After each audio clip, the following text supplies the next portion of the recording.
देखिए, आपको पता है कि एक ब्रह्मांड है या आप सोचते हैं कि एक ब्रह्मांड है, सिर्फ अपने अनुभव के आधार पर, है कि नहीं? अगर आपने अनुभव नहीं किया होता, अगर आप इसे नहीं देख पाते, अगर आप इसे इस तरह नहीं देख पाते और अनुभव नहीं कर पाते, तो आपको पता नहीं होता कि एक ब्रह्मांड है। केवल आपके अनुभव की वजह से ब्रह्मांड मौजूद है और वो केंद्र जहाँ आपका अनुभव संचारित हो रहा है वो आपकी रीढ़ है। अगर हम आपकी रीढ़ में कुछ तार काट दें, आपको शरीर का भी कोई अनुभव नहीं होगा। ब्रह्मांड की तो बात ही छोड़िए।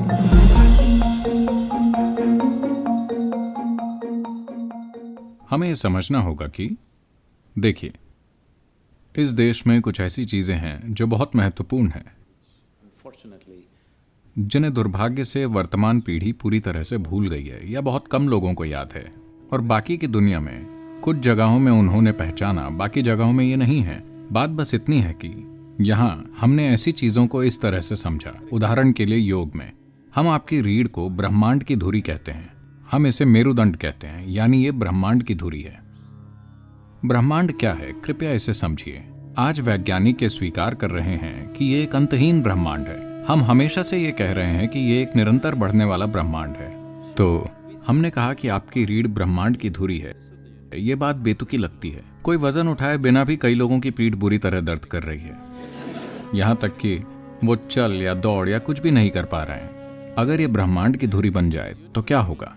हम ऐसा इसीलिए कह रहे हैं क्योंकि देखिए, आपको पता है कि एक ब्रह्मांड है या आप सोचते हैं कि एक ब्रह्मांड है, सिर्फ अपने अनुभव के आधार पर, है कि नहीं? अगर आपने अनुभव नहीं किया होता, अगर आप इसे नहीं देख पाते, अगर आप इसे इस तरह नहीं देख पाते और अनुभव नहीं कर पाते, तो आपको पता नहीं होता कि एक ब्रह्मांड है। केवल आपके अनुभव की वजह से ब्रह्मांड मौजूद है और वो केंद्र जहां आपका अनुभव संचारित हो रहा है वो आपकी रीढ़ है। अगर हम आपकी रीढ़ में कुछ तार काट दें, आपको शरीर का भी कोई अनुभव नहीं होगा। ब्रह्मांड की तो बात ही छोड़िए। तो चूंकि ब्रह्मांड को अनुभव करने की आपकी क्षमता आपकी रीढ़ में आधारित और केंद्रित है, इसीलिए हम आपकी रीढ़ को ब्रह्मांड की धुरी कह रहे हैं। मान लीजिए कि ये हॉल, देखिए, अभी हम इस हॉल की सीमाएं जानते हैं। अब हम ये विवाद कर सकते हैं कि ये इस हॉल का केंद्र है या वो इस हॉल का केंद्र है। मान लीजिए कि इस हॉल की कोई सीमाएं नहीं हैं, तो आप कैसे तय करेंगे कि हॉल का केंद्र कहाँ है?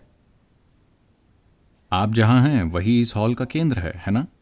इस आधार पर एक मनुष्य के लिए हमने एक पूरी संभावना विकसित की कि कैसे न सिर्फ इन चीजों पर भरोसा करें, लेकिन इसे एक जीवंत अनुभव बना लें।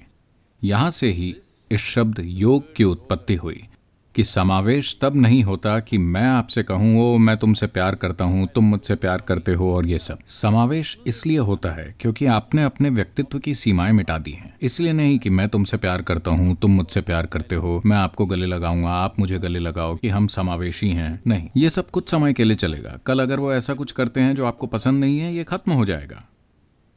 पर जब आप अपने व्यक्तिगत स्वभाव की सीमाएं मिटा देते हैं, जिसमें आपका शरीर भी है, और आप जानते हैं कि यहाँ कैसे बैठना है, आप कौन हैं, उसकी सीमाओं से पहचान बनाए बिना आपकी शारीरिक रचना, आपकी मानसिक रचना, आपकी भावनात्मक रचना की एक सीमा है। ये बड़ी या छोटी हो सकती है। नहीं, मैं शरीर के बड़े होने की बात नहीं कर रहा हूँ। ये छोटा या बड़ा हो सकता है, पर इसकी एक सीमा है।